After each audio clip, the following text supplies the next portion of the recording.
Lorsque l'actualité s'affole, suivez Le Point sur Métropole. Le Point, tous les matins à 8h30, reprise 1h30. Bonjour. Le jour où l'OMS a décrété que le coronavirus était une pandémie, ça a cessé d'être une crise sanitaire. C'est devenu une crise sociale, politique, mais surtout économique. Le monde craint une récession économique et en Haïti, les chiffres font peur. En pleine crise de coronavirus, il y a aussi la gourde qui se déprécie encore plus par rapport au dollar. Mais on pourrait considérer comme une bonne nouvelle le fait que sur le marché international, le prix du pétrole chute un peu. Pour parler de tout ça ce matin, on a avec nous l'économiste William Savary pour un coup d'œil global sur la situation, ce qui nous attend après Covid-19, mais aussi qu'est-ce qu'on peut tirer de cette réalité, le prix du baril qui chute sur le marché international. William Savary, bonjour, bienvenue. Bonjour Gao, bonjour Métropole, bonjour téléspectateurs, bonjour tout le monde, bonjour Haïti. Son plaisir pour nous au matin, William Savary. Dans le contexte, n'a parlé à nous, dans le contexte coronavirus, n'a pas l'économie, mais n'a pas qu'à retirer le coronavirus là. Gagné, on cassé, on sauté au niveau mondial pour ça qu'a venu pour l'économie après le coronavirus là. En Haïti, il y a une même préoccupation. On a parlé quand même des chiffres qui font état d'une récession, contraction de 4%. Mais dans tout ça, il y a des gens qui ont dit une bonne nouvelle. Gaz la baissé, ce marché international là, comment Haïti a profité. Nous comptons pour gagner expertise sur ça, mais regardez d'abord, est-ce que c'est à raison que gagne tout cœur sauté ça yo pour l'économie après Covid-19 là? Bon, maintenant, il faut une erreur pour nous pas faire, une erreur pour nous éviter. L'erreur, c'est que pour ne pas essayer de blâmer stagnation économique nous sous Covid-19. Parce qu'avant Covid-19, le taux de croissance économique nous était en dessous du taux de croissance démographique dans le pays. Donc ça veut dire que nous avons quelques jours que nous pas vraiment recueillir un taux de croissance qui est favorable et qui permet que la création de la prospérité dans le pays. C'est le premier bagage. Donc là que le coronavirus est venu, il ne va pas venir affecter l'économie, mais il vient enfoncer son trou, on clou dans l'économie. Mais dans le clou que l'enfonce, il y a différentes façons que différents pays font face à lui. Okay? Par exemple, la Caïnou, il fait Duval te dit on l'a dans la nouvelle liste que il fait un pile copier-coller. C'est ça que le monde fait l'autre bord, il reproduit la Caïnou. Mais sans pour autant que il pas prendre en considération réalité pas nous parce que l'on parler de l'économie en pays, il n'est pas suffisant pour faire copier-coller, il faut prendre vraiment une évaluation très très sereine de réalité pays que on doit vivre là. Parce qu'il y a des particularités pâles, il y a des relations pâles, il y a des dynamiques pâles, même si il fait partie de l'économie mondiale. Très bien. Okay? Parce que et ces particularités pâles qui permettent d'intégrer l'économie mondiale, c'est à partir des particularités pâles que l'économie mondiale a absorbé. Donc, une lambda qui particularité, nous, c'est qu'en Haïti, nous avons gagné et une économie qui est basée beaucoup sur le salaire, sur l'assemblage. Donc, il y a une industrie textile qui a un pile monde ciblé comme une industrie forte pour faire le développement dans le pays. Mais l'industrie textile, qui est basée surtout sur le salaire minimum qui est bas, et les gens pensent à partir du salaire minimum qu'il y a pour attirer les investisseurs étrangers pour s'implanter en Haïti, exploiter la force de travail, ou si tu veux utiliser la force de travail, quand tu dis exploiter ça, une implication politique. Non, ça a une implication politique. Non, maintenant, et se servir de la force de travail pour et faire créer des emplois, et si tu veux, et créer la prospérité. Mais en général, cet argumentaire, c'est un argumentaire qui date des années 70, des années 60. Démarche là, il faut c'est à la base. Il faut c'est à la base. Mais Bagay est capable de dire que démarche ça fait, qui vraiment ont un aspect que nous ne pas vraiment parler de lui souvent, c'est vraiment de créer la caille PAO, qui recevoir investissement étranger, comme de créer la caille en situation permanente de déflation. C'est-à-dire où ils vont en situation côté le fait que les ouvriers sont payés un salaire minimum qui est maintenu au plus bas niveau, ou pas qu'à augmenter le prix ou sur le marché localement, premièrement. Deuxièmement, mais l'autre bail qui fait plus fondamental, c'est que les permettent que pays qui a recevoir produits qu'on fait, ils permettent que l'inflation la caille, taux d'inflation la caille était bas. C'est-à-dire où une situation côté que ou importer la déflation chez toi, mais tu exportes un taux d'inflation stable ailleurs. Donc, alors que pour avoir une croissance économique, il te faut plutôt un taux d'inflation stable. Donc c'est où que tu as supposé bataille pour gagner ton inflation stable là et pour capable de gérer l'équilibre macroéconomique là. C'est correct, ok. Mais maintenant, ça qui arrive, le fait qu'on ait une situation de précarité en Haïti qui est très profond.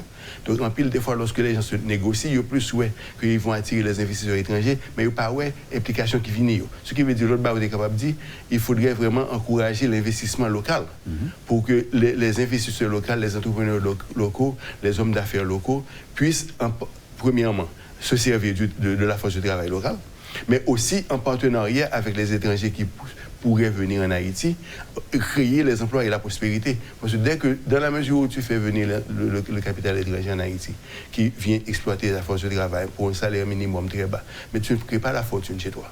Non mais là, et William Savary, secteur textile là, c'est un élément dans tout l'autre domaine où on a investi. Nous avons un secteur touristique là, hôtellerie, etc.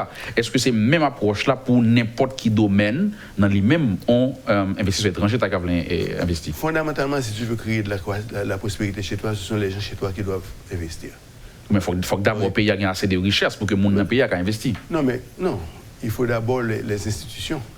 Par exemple, on que moi toujours dit, il faut mobiliser l'épargne nationale. C'est l'une des raisons qui fait que moi engagé depuis 1996 dans le pays pour mettre sur pied le marché boursier. Mais c'est dans l'optique de mobiliser l'épargne nationale. Parce que le mot d'épargne nationale, ça n'inclut pas seulement les gens du pays, parce qu'en général, en Haïti, tu n'as que 2 milliards de dollars investis dans les banques collectivement, dans l'agrégat. Mais quand tu parles de l'épargne nationale, il faut intégrer la diaspora dedans également. Okay. Donc dès que tu le fais, le pool, l'agrégat de l'épargne, à pouvoir subir en croissance exponentielle. Ouais. Donc là, ça qu'on y a gain raison pour mettre en place les institutions nécessaires pour attirer l'épargne et capter l'épargne. Ouais, donc, et là, il faut habiliter, il faut premièrement libérer, il faut qu'il y ait des réformes qui sont faites au niveau des lois de corporation pour libérer les hommes d'affaires, libérer les structures des entreprises pour permettre à ce que les hommes d'affaires, les entreprises puissent eux-mêmes s'engager et lever les fonds nécessaires, les fonds à risque nécessaires. Justement. Parce qu'une entreprise qui pourra engager qui pourra prendre risque, les représenter on menace pour suivre en banque. Parce que les banques ne sont pas là pour financer les startups. Les banques ne sont pas là pour prendre des risques parce que l'argent que les banques n'est pas pour les livrer. Son corps que le gain en custodie, qu'il est supposé gérer le bon père de famille, pour l'assurer que le pays intérêt sous lui, l'assurer que le pays impôt pour les pays s'il pas fait magouille avec des income, et puis pour le gagner des dividendes pour le remettre aux actionnaires. Mais c'est en fonction de fiducie. Mais banque est capable lui-même aussi remplir en fonction de hedge, en fonction d'initiateurs. Si je veux que banque est capable, à partir des épargnes recueillies, engager les bagages que nous mettons en place. Mais même là, ça les fait, c'est pas pour le pays, il fait pour le bien des actionnaires de la banque. Sauf parce que c'est à partir de fonds propres, banque là que pas investir. Donc, au tout ça qui entre en jeu, ce que je dis maintenant, si tu veux vraiment, la proposition alors, c'est vraiment de mettre en place des structures qui permettraient à ce que les hommes d'affaires du pays soient habilités à prendre les risques, à avoir accès aux capitaux nécessaires pour investir et utiliser la force de travail qui existe dans le pays. Donc là, tout ça, on dit là, à William Savary, c'est pour nous recadrer, c'est pour montrer que ce n'est pas Covid là qui vient mettre l'économie en difficulté. Il y a toute une série d'éléments fondamentaux, structurels, qui la cause que nous côté ni là. Antérieurement au Covid. Très bien. Donc maintenant, nous arrivons dans le Covid là, ce n'est pas Covid là qui mène un problème dans nous, mais libéral et pourri pour la situation. Et on fait face à elle. Absolument. Maintenant, question, c'est toute préoccupation ça qui gagne au niveau mondial pour l'économie. Est-ce que qu'on y a Haïti qui a espéré sortir dans ça là alors que depuis avant Covid, il était difficile? Maintenant, est-ce qu'il genre? Question posée, il y a vraiment 3 façons qu'on est capable de répondre. OK? Et première façon qu'on répond qu'on économiste bon enfant. OK? Ça veut dire que je suis capable de répéter l'argumentaire qui est dans tous les journaux, dans toutes les radios, sur les ondes, etc. Pour les gars du conseil qu'il faut augmenter la production, il faut investir dans l'agriculture, il faut décongestionner l'économie, il faut décongestionner le pays. Je peux te répondre de cette façon. Même qu'à répondre, nous, on a une façon qui est beaucoup plus osée. De l'autre façon qui est beaucoup plus osée. La première façon, je suis capable de dire que l'économie, ce n'est pas un jeu d'enfant. Dès que tu t'engages dans le développement économique, tu es engagé dans un processus de guerre. C'est la guerre. La guerre qui se fait sans armes, mais qui se fait avec le savoir. Maintenant, comment que l'est faite? Il n'est pas fait parce que je vais le tirer sous ou non. Moi, fait parce que mon objectif, c'est de conquérir ta part de marché. Et dès que tu as conquête, ça sous-entend des relations tendues. Okay, dès qu'il y a conquête.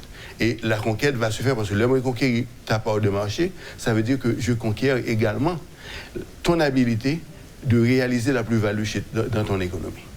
C'est-à-dire que maintenant, tu as une situation où il y a un transfert de la valeur qui se fait de ton économie à mon économie.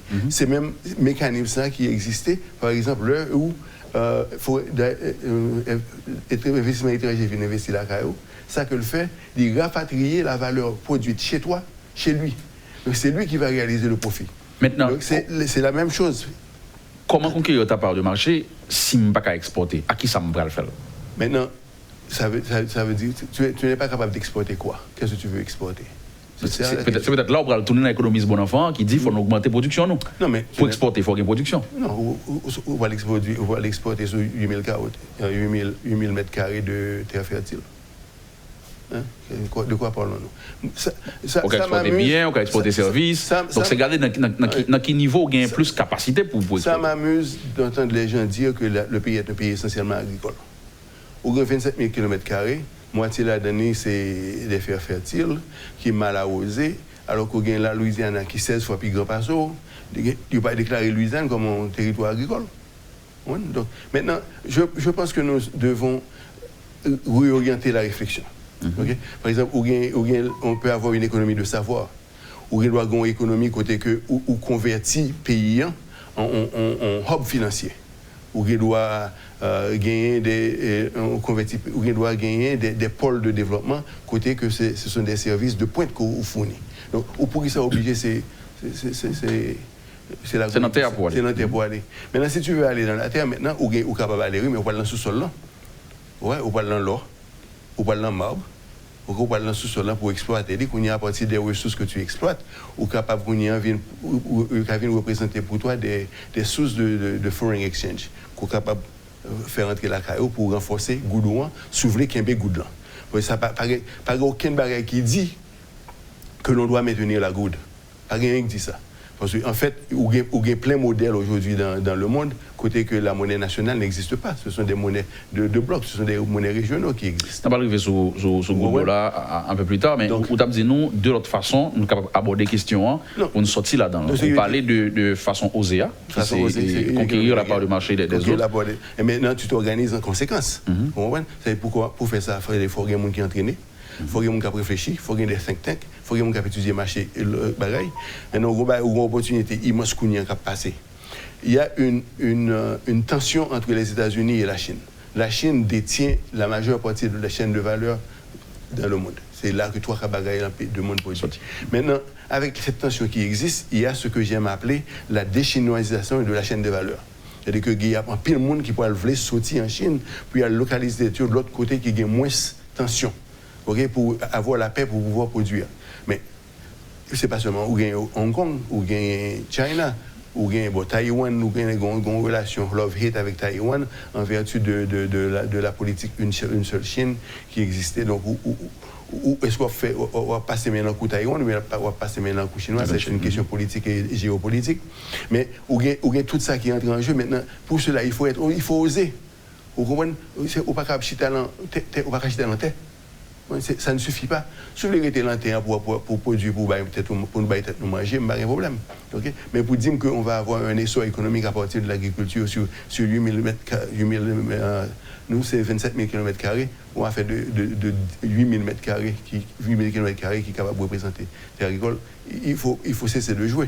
On ne parle pas des bagages sérieux. Maintenant, vous dites l'autre qui était terre, il faut qu'on aller vers l'autre bagaille, nous gagnons qui sont identifiés comme l'autre secteur que nous avons embrassé. qui t'a capable nous s'en chercher en termes de création de richesse? La majeure partie des entreprises, des pays qui ont connu des histoires économiques, ils connaissent à partir de l'accès aux capitaux.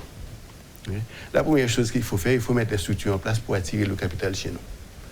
Et le capital, je ne parle pas de 1 milliard de dollars, 500 millions de dollars, 150 millions de dollars qui a pas le bail Banque centrale comme support à l'appui budgétaire. Ça ne m'intéresse pas. Ce qui m'intéresse, ce sont les grandes fortunes à travers le monde qui existent, qui cherchent des locaux où se localiser. Et il faut mettre en place ces structures pour attirer ces capitaux. Il faut faire venir le savoir-faire nécessaire pour attirer ces capitaux. Et c'est là, à partir de l'installation de ces capitaux, tu installes une certaine confiance sur le marché international. Comme tu te proposes comme une source. William Savary, sans vouloir être négatif, on regarde des tableaux, on ne va pas appeler que nous utopiques. Et on parle d'un pays qui vient de connaître 2 ans de tumulte politique, de crise, de turbulence. On parle d'un pays qui n'arrive même pas à emprunter normalement sur le marché international parce qu'on a effacé nos dettes à plusieurs reprises. On parle d'un pays qui n'arrive pas à gérer un président pendant 5 ans. Est-ce que ce n'est pas utopique de croire qu'on peut faire venir, mais vraiment, des sommes conséquentes en Haïti pour arriver à ce que vous voulez aujourd'hui? Le problème qu'on évoque là, c'est effectivement parce qu'on n'a pas un capital qu'il faut rien. Mais c'est peut-être là que la tournée, on labyrinthe et qui est-ce qui vient avant? Justement, pour gagner capital, il faut gagner stabilité, et c'est stabilité qui va créer capital, donc là, il vient. Mais c'est pourquoi, c'est pour ça me dire, oui, il faut la réflexion. Il faut faire venir le savoir-faire. Parce que on avait discuté il y a peut-être 5 à 6 ans de convertir l'île de la Gonave et le fait de l'île de la Gonave un hub financier. Mais pourquoi cette discussion s'est arrêtée? Je ne pas dans le pays qui t'a dit que nous allons faire corruption, etc., blanchir l'argent. Mais écoute-moi, non. Lorsqu'on parle de blanchiment d'argent, il faut faire attention parce que les pays les plus avancés, tu parles de l'Angleterre. L'Angleterre, c'est côté qui contrôle les 3 quarts zones financières qui gagnent dans le monde. Les États-Unis crient 4 à 5 la caille parle. Donc, ils sont sérieux. Donc, il faut vraiment. C'est ça, il ne faut pas être des économistes bon enfant. Il faut regarder la situation. C'est normal qu'on ait des gens qui peuvent argumenter ça parce qu'ils ne sont capables de pas comprendre que l'impact et le rôle que l'Angleterre joue, que l'Allemagne joue, que les États-Unis jouent dans le recueillement, si tu veux, des fonds qui circulent à travers le monde. Et où recueillir les fonds qui circulent à travers le monde, c'est à travers les hubs financiers. Il ne va pas acheter en Unibank, il va pas acheter un BNC. Et là, maintenant, tu parles de capitaux considérables. Maintenant, qui ça qui vient avant? Ça qui vient avant, c'est vraiment la structure que tu dois mettre en place et le démarchage qui doit être fait. Maintenant, il faut des gens capables, il faut des gens qui savent. Ce n'est pas bagarre qu'on va mettre dans mes mazettes ni dans mes critères. Ouais. Donc, il faut vraiment faire la part des choses. Maintenant, on a commencé par qui ça? Et c'est peut-être question, ça, un peu l'auditeur qui t'a aimé et tendez. Pour nous aboutir à ça, qu'on a préconisé là, on a commencé par qui ça? La réglementation. Il faut avoir les réglementations, il faut connaître les règles du jeu. Oui. Parce que le capital vient là où le capital ne se sent pas menacé. Donc, tu établis les règles du jeu, le capital viendra. Parce que, mais ce n'est pas qu'on établit pour mettre son tiroir. Non, on met dans le tiroir. On établit, mais il faut aussi une démarche active pour les recruter. Parce que c'est même gens qui ont fait, ou une zone franchie. Mais ou une zone franchie, ou un parc industriel. Si vous n'avez pas gagné un corps de vendeurs actifs qui pourraient aller ailleurs, pour recruter les hommes qui veulent investir et manufacturer des choses en Haïti. Pas de monde qui va venir. Ouais. Ce qui dit, il ne suffit pas de mettre en place ces structures, il faut aussi mettre en place une structure de marketing pour vendre tes structures. Là, on doit passer par la mise en place d'un marché financier? Non, on parle d'abord de la mise en place de la structure juridique qu'il te faut. OK. Ouais, c'est la première chose. Maintenant qu'on a le local fait là, on ne peut pas le prendre par mazette. Il faut prendre les gens qui savent et les gens qui ont l'expérience de le faire. Et il y a plein de ces gens à travers le monde. Et ce sont des gens que tu engages et que tu payes. Donc tu paies le savoir, tu achètes le savoir. Et tu t'engages. Tu comprends? C'est pas...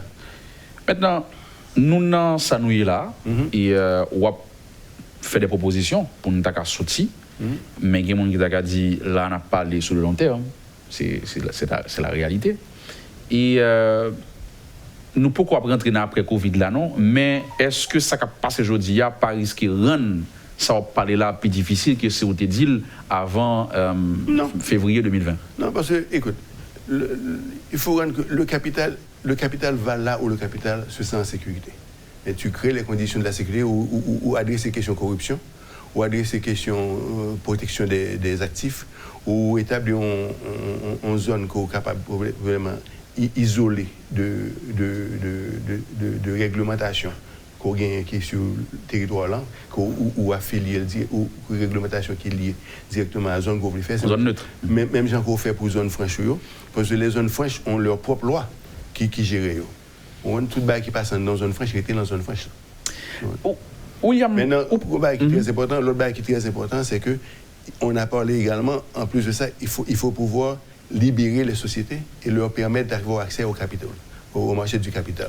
Maintenant, d'où la nécessité de vraiment propulser le marché boursier que nous avons mis en place pour permettre à ce que les entreprises de ce pays, les entrepreneurs de ce pays puissent offrir des parts de leur société.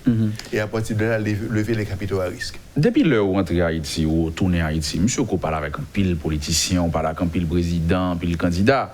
Donc, parole, ça va parler là. Monsieur que le tombe dans les oreilles déjà. Qui ça, selon vous-même, qui t'a fait aussi difficile pour t'a prendre en considération parole ça pour t'a aller dans ce sens-là? Ou pensez qu'on a raison pour ça? Faut me dire un bagage. Parole m'a dit là, songez que moi, j'ai fait près de 40 ans dehors. Dans 40 ans, je fais 15 ans de travail au niveau de l'international avec divers pays. Okay? Avec divers gouvernements, divers groupes d'hommes d'affaires, etc. Okay? Haïti est le seul pays où on a mis autant de temps pour aboutir à un projet. Autant de temps. Justement, ça qui explique ça selon vous-même. Il y a différents bagages. Parce qu'il y a, comme on dit tout à l'heure, il y a la particularité du pays. La première chose. La deuxième chose, il y a des institutions en place, des structures en place, des groupes existants qui perçoivent qu'un marché boursier serait une menace pour leur existence, une menace pour leur profit. Bon, écoute, moi je dis différemment parce que plus on marché capital ouvert, plus il y a des gens qui participent, plus il y a des gens qui fait comme. Parce que est-ce que tu veux avoir 10% de $1 000 ou 10% de $1 million? C'est vraiment calcul ça pour faire. Parce que si on a parlé d'intégrer, il y a près de 2 millions haïtiens qui sont dans la diaspora. Okay? Il y a 2 millions de diaspora qui sont dans la diaspora et vous voyez $2 milliards par année en matière de transfert. Ces 2 milliards représentent 5%. Disons, au grand maximum 10% de leur revenu. Donc, on a l'autre 90% que vous gagnez. Maintenant, si tu veux prendre 5%, parce qu'en général, les gens qui travaillent économisent à peu près 5 à 10% de leur revenu. Ils économisent soit à travers plan de pension, soit à travers retraite, soit à travers les comptes d'épargne, ou l'autre investissement, différents types de bagages. Mais le nègre a envoyé $2 milliards, ou l'autre 2 milliards, il faut accès à lui. Et maintenant, pour cela, il faut pouvoir trouver la formule pour intégrer ces gens dans l'économie. Il ne faut pas quitter au dehors. Parce qu'on ne va pas intégrer, parce que ce sont des sources de capitaux considérables.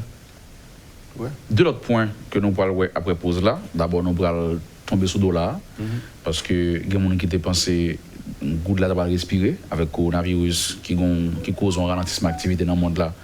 Et le dollar va supposé continuer à monter. C'est des réflexions qui étaient faites dans ce sens-là, mais nous, le dollar il continue à monter et je ne dis à il créer plus de préoccupations. Et nous allons arriver sur ce pétrole là. On nous marque pause là, on a tourné après. William Savary, économiste, est avec nous ce matin à la rubrique Le Point sur Métropole. On parle économie en pleine crise de coronavirus, les opportunités, comment on peut exploiter cette crise et comment on peut s'en sortir. Restez avec nous, on sera de retour très vite après la pause. Le Point, tous les matins à 8h30, reprise 1h30. Que vous soyez sur la 52, sur Télémétropole, sur le 100.1 Radio Métropole, vous suivez la rubrique Le Point que vous pouvez aussi suivre sur la page Facebook de Métropole, Métropole Haïti. Bien sûr, si vous êtes sur la radio, allez vous brancher sur Facebook et un peu plus tard, vous allez trouver cette émission sur YouTube à travers la chaîne de Métropole, c'est Métropole Télé. Pour Facebook, c'est Métropole Haïti. YouTube, c'est Métropole Télé. Avec nous ce matin, c'est William Savary, économiste, responsable de Stack and Change, qui essaie de créer ou encore de booster, de propulser le marché financier en Haïti, alors que la BRH, de son côté, fait des efforts justement pour officialiser cette démarche. William Savary, nous parlons dans la première partie de l'émission de situation économique, ça mène nous dans cette année-là. Nous parlons de quand même une économie qui est en récession, nous sommes 2 ans là, et la COVID-19 là, par l'empire, là. Maintenant, un point qui est important, que en pile on attend, c'est goutte là, pas avoir d'eau là. Nous parlons de ça en pile, nous te craignons que nous passions la barre des 100 gouttes, finalement nous passons et la continue à monter. Ça a expliqué que goutte là continue à chuter alors que il y a des gens qui t'attendent avec Covid là, tu vas le ralentissement d'activité et que nous allons respirer. Ça qui explique ça. Bon, maintenant il y a un pile bail qui explique. Maintenant, même encore, je suis capable de répondre comme un économiste bon enfant. Ok, comme je dis, bon, il n'y a pas assez de production, il n'y a pas assez d'exploitation, il n'y a pas assez de dollars qui rentrent, c'est pourquoi il y a beaucoup de pression sur la goutte. Je vais répondre comme ça. J'en dis là, comme si je me disais, parole ça n'est pas fin vrai. Non, est-ce que ça veut dire ou bien, ou voulez aller plus loin? Non, je vais répondre comme ça. Donc, ça, autour, c'est vérité. Oui, ça fait partie de l'hypothèse. Ok. Maintenant, je suis capable de dire tout. L'autre bagaille. Ok. L'autre bagaille que je suis capable de dire que qui est responsable le maintien de la valeur, de la stabilité de la monnaie dans le pays? C'est la Banque centrale. La BRH. Ok. Maintenant, la Banque centrale, selon moi, c'est probablement la plus grande prison de la République. Et je m'explique. La Banque centrale, où est installée, l'État supposé un statut d'institution indépendante, parce qu'il a un mandat très clair, il y a la stabilité de la monnaie, la croissance économique, le maintien de l'inflation à un niveau très bas. Okay? Ensuite, il y a l'autre bagaille qui est au Bali, qui par exemple. Le caissier de l'État. Le caissier de l'État. Mais l'autre bagaille qui est au Bali qui vraiment t'a supposé du mandat du ministère du Commerce. Quand tu l'autre bagaille qui est au Bali dans le mandat de la Banque centrale, que moi, je regarde le mandat de la Banque centrale, là, je pense qu'il n'est pas supposé là. Okay? Maintenant, pourquoi je dis que c'est la plus grande prison? C'est parce que la Banque centrale tiraille. Il n'est pas indépendant. Il tiraille d'une part du côté de l'exécutif, parce qu'il a besoin de contrôler. Il tiraille du côté du secteur bancaire, qui n'a pas besoin d'aucune réforme bancaire faite, qui voulait continuer, charger mon intérêt, payer mon intérêt à 1% et puis prendre l'argent prêté à 25%. Il tiraille du côté des parlements, bon, pas un parlement qu'on y a, mais des parlementaires ont été tiraillés, et puis il tiraille du côté de la population. Et puis il est tiraillé du côté également du secteur des affaires qui a cherché des prêts subventionnés. Donc, ce sont institutions qui vraiment sont prisons qui tiraillent. Alors, parler de prison, c'est pour les membres du Conseil? Oui, quel que soit leur niveau de compétence. Quel que soit leur niveau de compétence. Que parfois, ça ne me concerne pas. Okay? Mais le fait qu'ils soient aussi tiraillés, ils ne peuvent pas être indépendants et vraiment prendre les décisions qui vaillent, qu'ils devraient faire pour vraiment stabiliser la monnaie.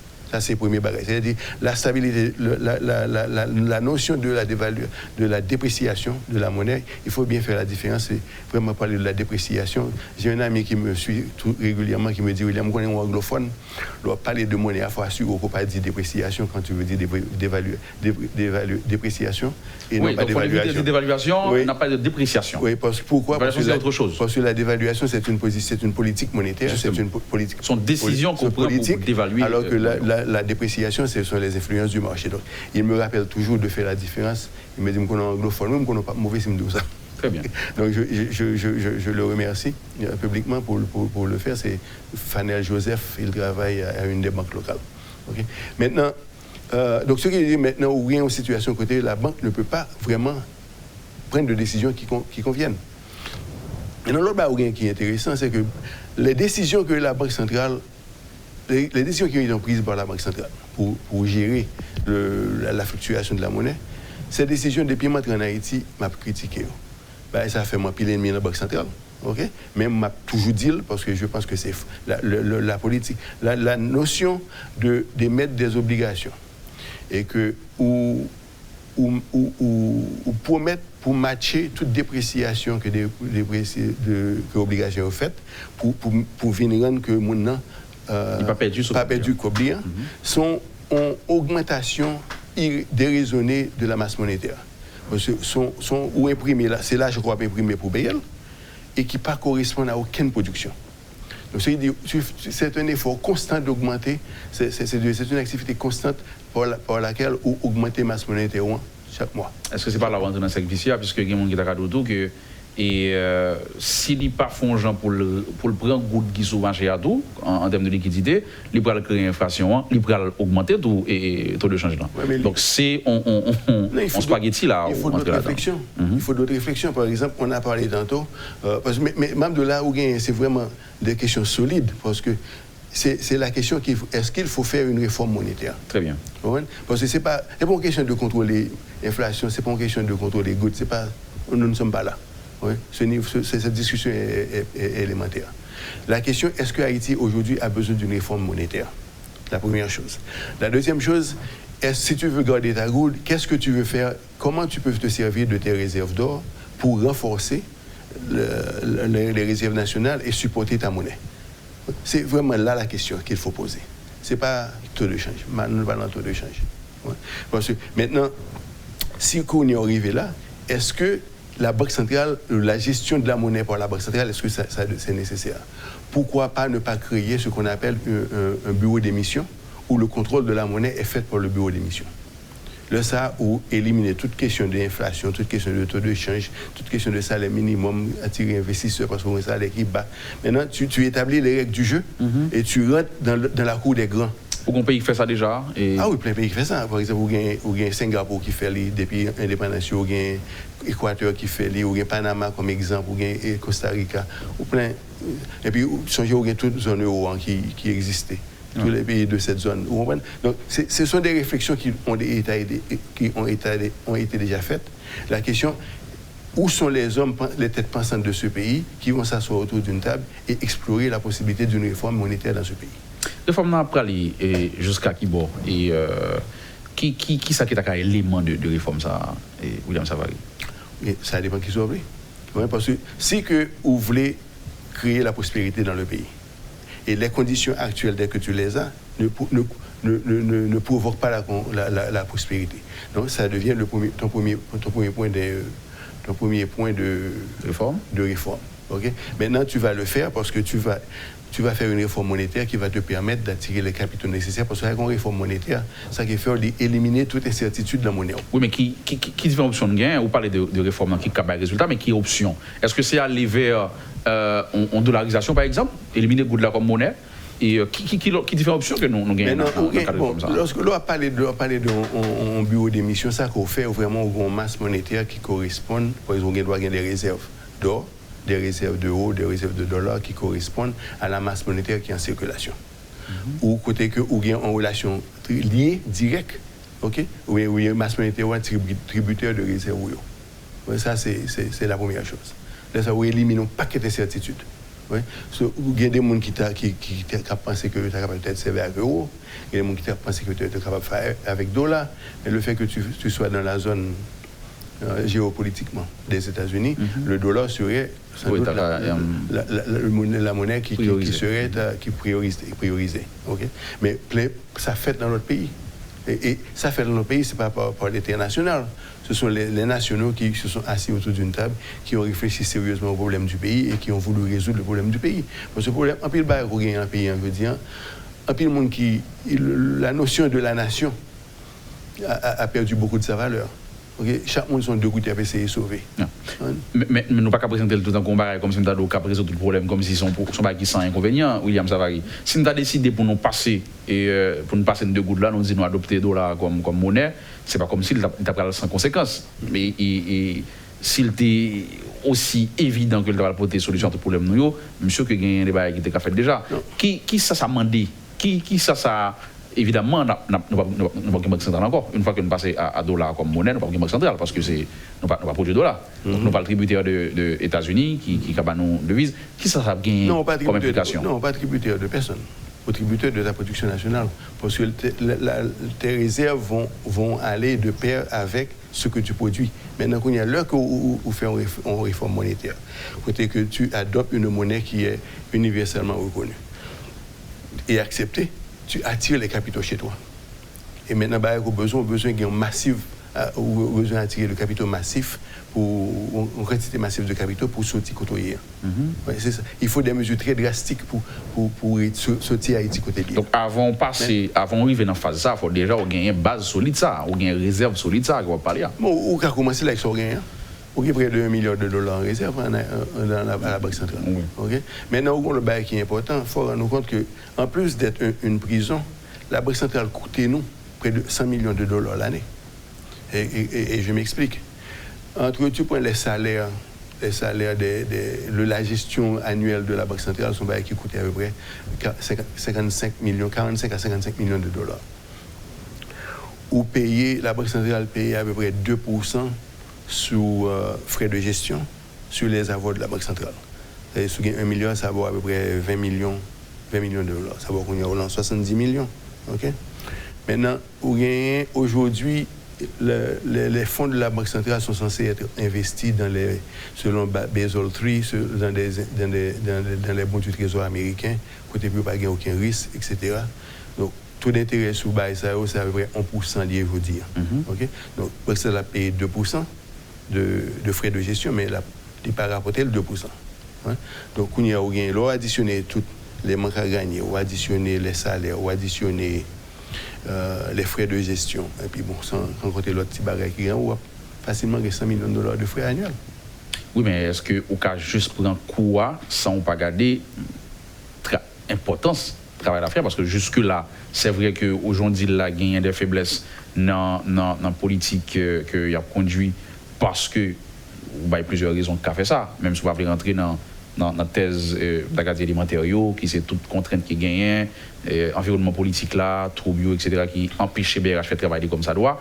Est-ce que, quand même, il pas gagné un rôle jusqu'à ce que, on t'a dit que Goudla pas monnaie nous encore? Bon, Banque centrale a le système bancaire là. Ou bien ça. Ou bien le système des paiements. Ou bien ça. Vous comprenez? Donc, il y a fonction, mais fonction que la gestion de la masse monétaire, depuis le pas gagné encore, bon, le travail est diminué. William Savary, là, on n'a pas de BRH, on n'a pas de politique monétaire, mais nous connaissons de l'autre côté, il y a la politique budgétaire. C'est le gouvernement qui a mené à travers la politique fiscale. Évidemment, et l'économie s'est expliquée, il faut gagner une harmonisation entre politique monétaire là et budgétaire là pour que le travail là soit efficace. Qui regarde au côté sur l'autre aspect, sur politique budgétaire là? Ou une situation que la politique budgétaire est toujours déficitaire. Pour ça, parce qu'il n'y a pas assez de revenus pour suppléer le trésor public. Oui. Donc, et chaque fois, on vit une situation côté que vous gagnez des déficits et qu'il faut faire recours à l'international pour combler les déficits pour stabiliser l'économie.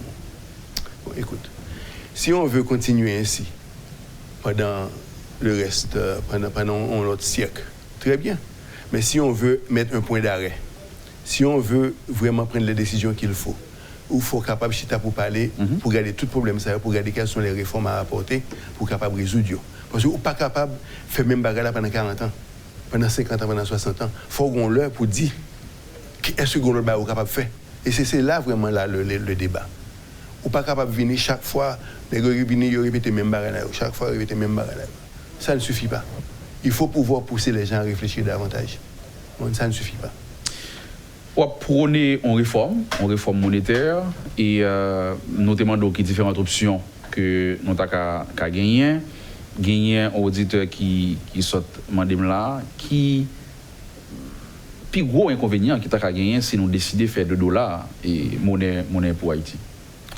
Puis gros inconvénient qu'on est capable de gagner, c'est qu'on est capable ou perdu habilité pour créer des déficits. Puis gros inconvénient qu'on est capable de gagner. Mais si que vous créez un bureau d'émission et qu'on est capable d'attirer des capitaux massifs dans le pays, tu n'auras pas ce problème. Oui, là, on pose en condition. Il faut que nous fassions de ça. Oui, non, mais. Il faut que nous attirons l'investissement massif. Oui, mais sous faire réforme, on va attirer. Vous comprenez? Le point, c'est que les gens ont peur de changer. Les gens ont peur de faire quelque chose de nouveau. C'est même genre pour la bourse. La bourse, je retourne en Haïti en permanence. Je commence à faire travail ça depuis 1996. Je retourne en Haïti en permanence depuis 2010. Mais à date, nous avons pu réaliser 2 projets. Et puis deux projets assez considérables. Et puis nous avons troisième et quatrième que nous travaillons sur eux, que collectivement qui est capable de faire, que nous avons levé à peu près $100 millions pour les entreprises locales. Okay? Mais Ça prend du temps parce que les gens ont peur du changement. Même au niveau de la comptabilité dans ce pays, et c'est quelque chose de très important pour le marché boursier, les gens ont peur du changement. Pour le travail que je fais, il faut avoir des rapports financiers qui conforment au principe de Generally Accepted Accounting Principle, qui c'est GAP. Mais pour pousser comptable haïtien pour aller en direction ça, ça m'a suffi. Oui, mais on connaît tout tellement un petit bail en bas, un petit bail. Mais si tu veux parler de. Donc, quand on arrive, on sait de bagages ou éliminer, on va pas faire encore. Oui, mais est-ce que tu veux. On doit continuer à faire pour qu'un pays agent lié pendant un siècle. Mais est-ce qu'on va dire. Est-ce qu'on va atteindre le point où on va dire oh là, et puis maintenant on nous construit notre pays? Dans le temps, nous allons toucher la question et carburant, mais pendant sous question bourse, ça m'a demandé rapidement. Nous connaissons en Haïti, il y a une société anonyme. Donc, c'est plusieurs mondes qui mettent fonds ensemble, qui montent une entreprise. Et nous connaissons au moins 2-3 entreprises qui ont rentré dans une politique vendre action. Et est-ce qu'il y a une différence entre ça qu'a fait déjà avec ça où vous voulez mettre en place là, qui sont au marché boursier? Rapidement, hein, parce que le prochain sujet, c'est. Parce que le marché boursier, c'est un marché qui est réglementé. Côté que mon a fonctionné, d'après des. J'ai nous te parlé, il faut avoir les règles établies. Côté tout le monde connaît les règles du jeu. Vous comprenez? On doit mettre des actions qu'on y a, mais on doit mettre dans conditions existantes, mais qui pas fait grand chose. Parce que continuer à exister, nous connaissons les faiblesses déjà. Donc on va continuer à renforcer ces faiblesses-là. C'est accepter fonctionner en la faiblesse. Maintenant, si vous voulez accepter fonctionner en la faiblesse, on ne va pas besoin de faire aucun changement dans le pays. Tout le monde c'est bon enfant, tout le monde a vivre, tout le monde monte et descend comme si de rien n'était. Mais si tu veux vraiment transformer le pays, si tu veux vraiment construire la nation, créer la prospérité pour tous, eh bien, il faut capable réfléchir aux réformes nécessaires. Donc, si vous ne pas réfléchir aux réformes nécessaires. Donc, c'est réglementation qui fait différence là, entre ce qu'a fait Kounia avec ça que tu as supposé faire. Réglementation, c'est une. Mais l'autre barrière, c'est vraiment l'habilité d'accéder au marché international. Parce que là, créer un marché boursier là, tu deviens membre de toutes les sociétés internationales de bourse, où vraiment, vous venez vraiment accès au capital international. Et c'est ce que tu veux. On n'a pas besoin de limiter à épargner en Haïti, on a besoin pour capable gagner accès, quel que soit l'endroit où se trouve le capital, que mon qu'on est l'Elvina où vous venez investir, il investit dans le pays, côté que les règles du jeu sont respectées. William Savary n'a pas approché vers la émission, mais il y a un sujet qui a fait débat dans ce moment là, c'est le prix du pétrole là qui a chuté. Et en Haïti, un peu les syndicalistes, une conférence de presse, ils ont parlé pour dire que le gouvernement descend le prix du gaz là parce que la descend sur le marché international. D'abord, vous avez une débat avec vous. Ça explique chute ça au niveau international avant d'arriver sur ça Haïti qui a fait. Oui, il faut nous compte le marché pétrole là fonctionne différemment d'un pilote marché. Il y a 3 grosses compositions dans le marché pétrole. La première composition, c'est le marché sur relais de cash market. Côté qu'on achète pétrole ou payer voilà avec lui. Mais ou gagne de forward market, côté que moi-même avec vous, nous sommes d'accord vendre le pétrole, ou d'accord acheter. Mais les côtés Richard Udmar, nous servi comme témoin, nous signons un contrat de vente, que nous servi comme témoin, il assure que nous livrer pétrole en bas et puis ou même qu'on livrer paiement pour moi. OK? C'est le forward market. Maintenant, tu as le futures market. Le futures market, c'est le marché réglementé, où les règles du jeu sont établies. Okay? Maintenant, le marché, le futures market, ce sont des contrats qui se négocient. Très bien. Okay? Et les contrats se négocient. À l'intérieur de ces contrats, tu as trois grands joueurs. Les 3 grands joueurs, tu as ce qu'on appelle les buy-side. Les buy-side, ce sont les gens qui achètent le pétrole pour leur usage. Et il y a le sell-side, ce sont les gens qui produisent le pétrole, qui le vendent. Il y a les spéculateurs. Et les spéculateurs, ce sont des gens qui font la spéculation sur le marché du pétrole dans l'espoir qu'ils vont pouvoir identifier les tendances, soit à la hausse, soit à la baisse, et ils vont se positionner pour tirer avantage. Maintenant, si Stein veut mettre pour moi le chart numéro 4, je peux te montrer quelque chose d'intéressant. Okay. Dans cette graphique numéro 4. Ok, maintenant, dans cette graphique, si vous voyez, ça c'est la graphique du marché du pétrole. Très bien. Okay.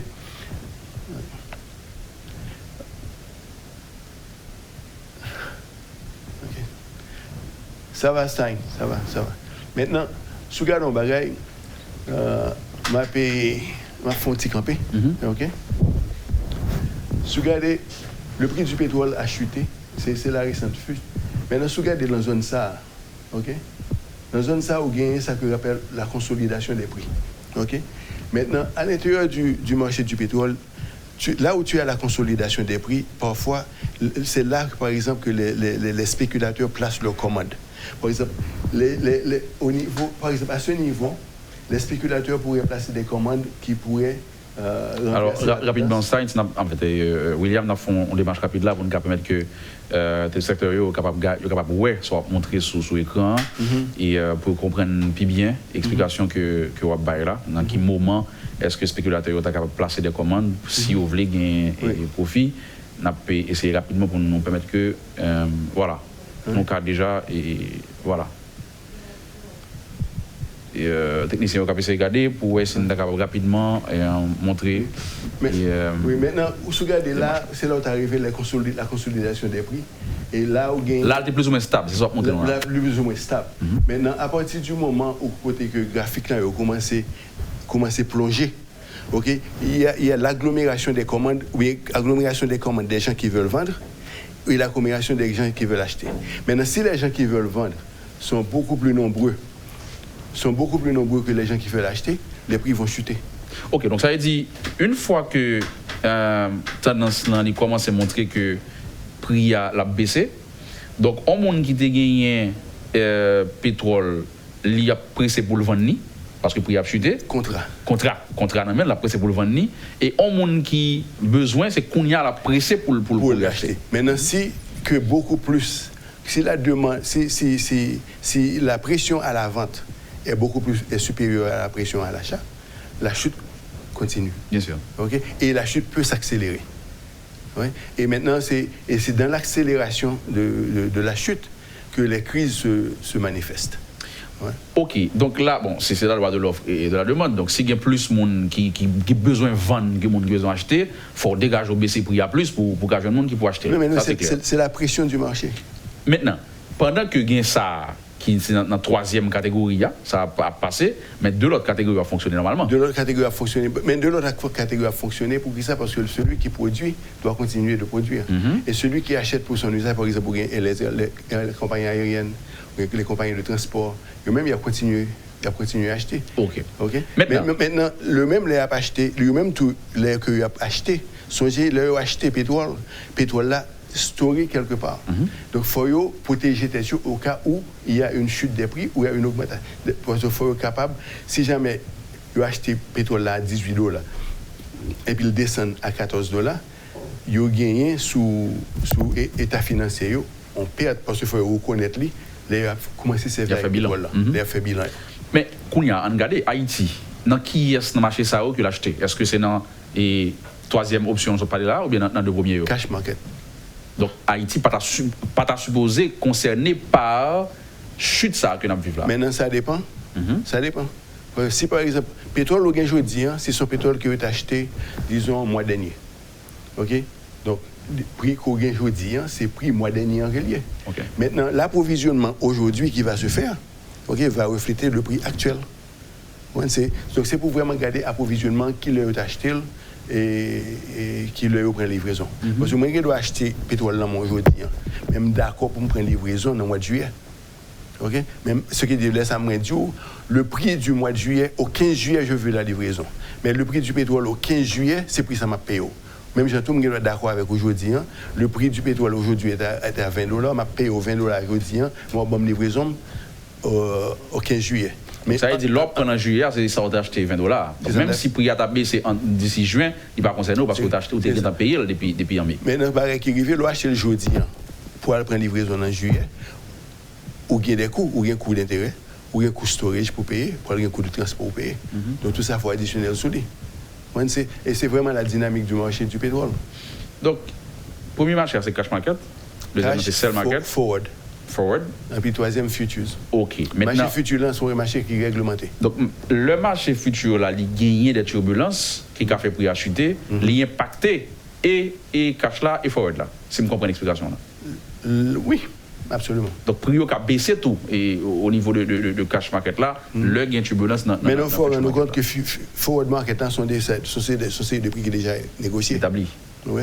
Mais si on a pas négocier avec aujourd'hui pour mal prendre livraison dans 3 mois, moi expliquer ou capable moi d'accord, moi même avec nous d'accord que le prix que je vais te payer dans les 4 mois ou bien dans les 3 mois, c'est le prix d'aujourd'hui. OK. Même j'entends nous d'accord aujourd'hui que le prix que moi pas le payer dans 3-4 mois ou on contrat garanti dans mon, mais ce sera le prix du marché. Le mal prendre livraison. Le mal prendre livraison. OK. Maintenant si tu peux mettre le numéro 5, chart numéro 5 là pour moi, parce que là, je vais le tableau des prix du futur. Parce que le prix futur là, par exemple, dans le futur, par exemple, aujourd'hui, ce sont les contrats du mois de juin qui sont négociés. Okay. Les contrats du mois de juin arrivent à expiration, je crois, la semaine prochaine. Okay? Mais là, ça, depuis Kounye, les gens qui ont un contrat au mois de juin ont commencé à vendre contrat mois de juin pour acheter contrat mois de juillet, contrat mois d'août, contrat septembre, etc. Parce que ce sont ou acheter contrat jusqu'au mois de décembre 2021. Mais Haïti pas dans la catégorie ça, Haïti l'acheter dans le cash market, ça n'a maintenant, oui et non, parce que Haïti est capable là-dedans. Pour qui ça? Parce que au département BMPAD qui s'occupe de l'approvisionnement du pays pour un pétrole. Mais il y a une façon pour le pays de participer dans le marché du pétrole international. Simplement, les gens n'y pensent pas. Ouais. On n'a pas fini, William, sur la dernière question. Comment Haïti a profité de sa capacité sur le marché international là? Est-ce qu'il y a des moyens, effectivement, gens des syndicalistes à demander pour descendre le gaz à Haïti? On a fini sur la question. Ou pas capable de façon absolue demander pour baisser. Okay. Ça dépend de qui l'autre acheté. Parce qu'il faut une négociation qui est faite. Parce que Haïti, comment le pétrole acheté en Haïti, le gouvernement octroie des contrats d'approvisionnement à des brokers. Okay? Brokers à ce marché international, ils négocient, ils achètent, et puis ils viennent, ils revendent par PMPAD. PMPAD, quand ils ont acheté, ils distribuent la. Oui, mais généralement, et tant de livraisons avec tant d'achat, pas plus long que ça, pour le cas qui concerne Haïti. Mais ça fait un cash market là, oui. Justement, donc ça t'a dit que déjà, si depuis en mars, le prix a chuté, nous t'as supposé prétendre que nous déjà commencé à acheter dans le prix qui bas. Acheter, oui et non, mais on pas acheter ou acheter contrat. Parce que si on achète, il faut storage. Et si on n'a pas de capacité de storage, songez qu'il y a 3 bagages qu'on fait, on achète. Ou acheter premièrement, ou dépenser comme pour acheter. Premièrement, il faut le mettre dans la bataille, ou perdre du intérêt sur lui. Si vous n'avez pas d'espace à vous mettez, il faut stocker quelque part, il faut payer le loyer sous le tank là. Et puis après ça, il faut payer le transport. Donc, c'est une pile de décisions qu'il faut prendre. C'est ça que fait, ce n'est pas vraiment le pétrole que tu achètes, c'est le contrat. Ouais. La question qu'on a maintenant, c'est il y a des formules qui existent d'identifier quels sont les contrats qu'il faudrait acheter, sur quelle période de temps, qui horizon pays. Il n'y a pas quel bon autre calcul qu'on est capable de faire pour faire projection. Ça. En tout cas, le Premier ministre a annoncé qu'il y a une réflexion qui a fait courir là pour baisser le prix du gaz là. Et puis, PM Joseph Jout, il croit que l'État est supposé rentrer dans la démarche pour le gaz à descendre ici et le monter. Il dit qu'il a obtenu un rapport du ministère des Finances pour qu'il agisse sur le dossier. Oui, même quand il était pour une décision pareille, le pays là, il était une fourchette des prix qui était établie. Justement, ministre Alix Patrick Salomon, il était déjà chez avec des syndicalistes. Il était gagné pour arriver d'abord au niveau qui était couvert subvention avant que vous adaptez avec loi 95 qui était dit le monter, le descendre. Oui. Donc, vous avez une fourchette. Par rapport à ça, il n'est pas absolu. Parce qu'il faut capable un moyen pour capable mettre la stabilité des prix. Il n'est pas capable d'agir au petit bonheur. Parce qu'il faut capable de connaître, selon le budget mensuel, combien on va dépenser pour gaz. Il faut une entreprise, un hôtel capable de connaître qui budget pour gaz.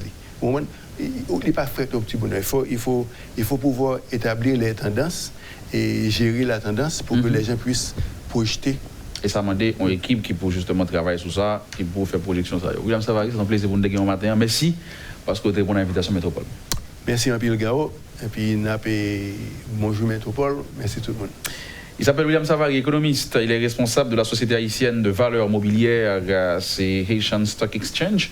Il était avec nous matin pour nous faire un coup de l'économie et nous essayer d'aller plus loin que ça capte généralement dans la presse sous économie. Merci d'avoir été avec nous. N'oubliez pas, Vous avez été sur la page Facebook de Métropole, Métropole Haïti, mais aussi un peu plus tard sur la chaîne YouTube de Métropole, c'est Métropole Télé. Vous allez pouvoir suivre à nouveau donc cette émission qui sera postée dans quelques instants. Merci d'avoir été avec nous. Mon nom est Luc Néagaro et à bientôt. Lorsque l'actualité s'affole, suivez le point sur Métropole. Le point tous les matins à 8h30, reprise 1h30.